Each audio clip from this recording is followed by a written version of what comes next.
Know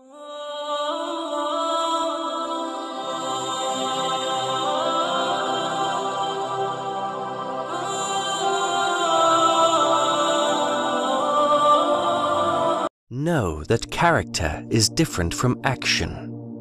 A character trait is a set condition of the soul, while an action is simply an intentional movement of the body. A stingy person may give money on occasion, but that does not make them generous. Generosity is a character trait when giving money is pleasurable. Just as the body has distinct organs and parts, the soul has distinct attributes: the rational, predatory, and bestial attributes.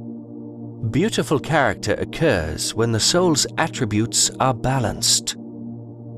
The rational attribute is the ability to reason, for example, distinguishing truth from falsehood. When deficient, it leads to stupidity, and when excessive, to swindling and fraud. The predatory attribute is the quality of anger. When deficient, it leads to cowardice, and when excessive, to recklessness. The bestial attribute is that of appetite and desire. When deficient, it leads to indifference, and when excessive, to gluttony.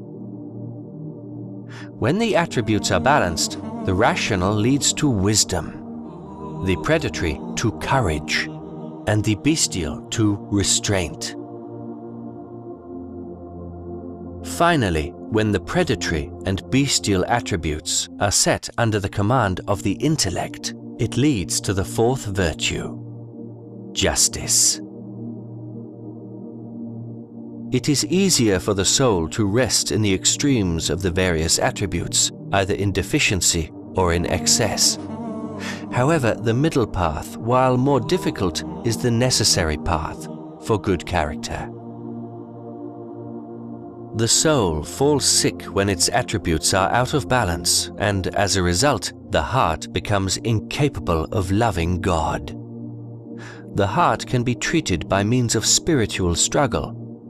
The medicine for ugly character is to force the soul to perform actions that directly counter the flawed character trait. However, different diseases of the heart require different cures, just as a physician cannot treat all patients with the same medicine. And as with the body, the heart requires medicine only until the symptom goes away and balance is restored. For example, a stingy person should oblige himself to give continuously until it becomes easy to do so. Stinginess is cured when it is more pleasurable for one to give money than to keep it. The path to a disciplined soul starts with aspiring, the desire to come to the truth through inner struggle. One must struggle to keep the soul under the command of the intellect. The only way to discipline the soul is by denying destructive pleasures through renouncing one's desires.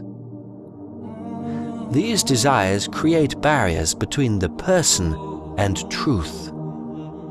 Wealth, lifted by ridding oneself of the unnecessary. Prestige, lifted by distancing oneself from it. Conformism, lifted by renouncing one's blind imitations.